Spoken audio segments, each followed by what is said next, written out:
The Greasy Spoon, Chapter 35. The water in the shower starts up again, only this time the hogs scream in real pain. It's different from the last time. Now they sound as if they're really being killed. Nick jumps at a movement from behind a stack of boxes.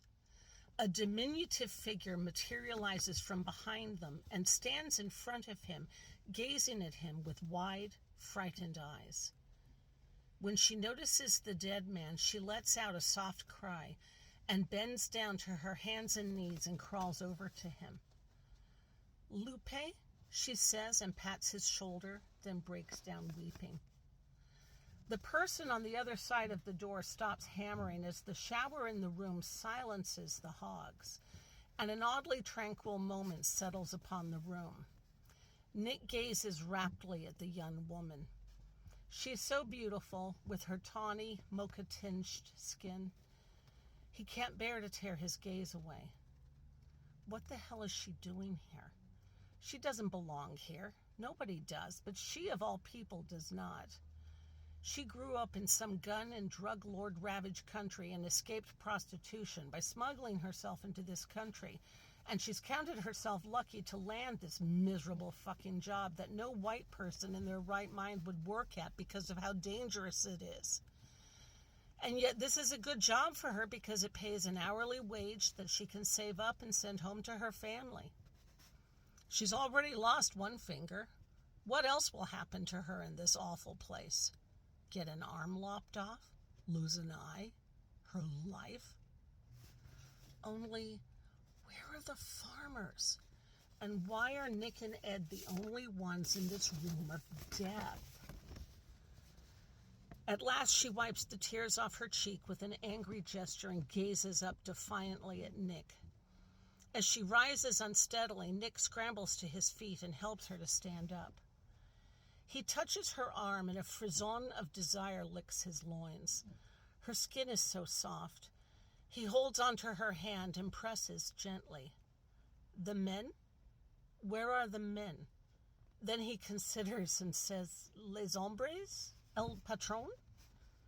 I speak a bit English. Good. Do you know where they went? El patron? Instead of answering, she pulls her hand free of Nick's and walks to the doorway that Jeb Jr. had been running in and out of.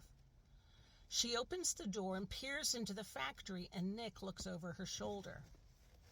This is the main processing plant in the building, where the slaughtered hogs are carved up and processed. There are hundreds of workers wearing blood-stained aprons and gloves and standing at stainless steel tables with troughs for the blood to drain down into a cistern in the floor. The hogs' carcasses are mounted by their back hooves into hooks set onto a rolling track, installed on rails in the concrete ceiling that trucks them slowly through the factory. Their wide-open, dead eyes gaze vacantly at the floor as their flaccid bodies ratchet along the track, bearing them along their merry path to dismemberment. The carcasses look eerily human. The first worker carves a hog's head clean from its body and pushes the head forward into a box filled with them. At a second table, a worker saws off a section of chest muscle and slices it up into smaller strips, then pushes the meat forward onto a conveyor belt. Each man performs a separate function, carving off different sections of the carcass and pushing the muscle onto the conveyor belt until all that remains is bone and sinew. The last worker on the assembly line pulls the remaining bone off the hooks and pushes it through a grinder as big as a wood chipping machine. There are no safety bars in front of the grinder to protect a human who might fall into it. The slabs of meat wind their way along the conveyor belt to another room, where the neatly sliced slabs of pork are wrapped up in cellophane and labels slapped on them and the containers shipped off to grocery stores. Nick is so mesmerized he doesn't notice when one of the workers looks up and starts with surprise at the sight of them. Nick catches his gaze, registers the fear, and his heart leaps up into his throat. The girl smiles at the man, puts her finger to her lips, and gestures at Nick.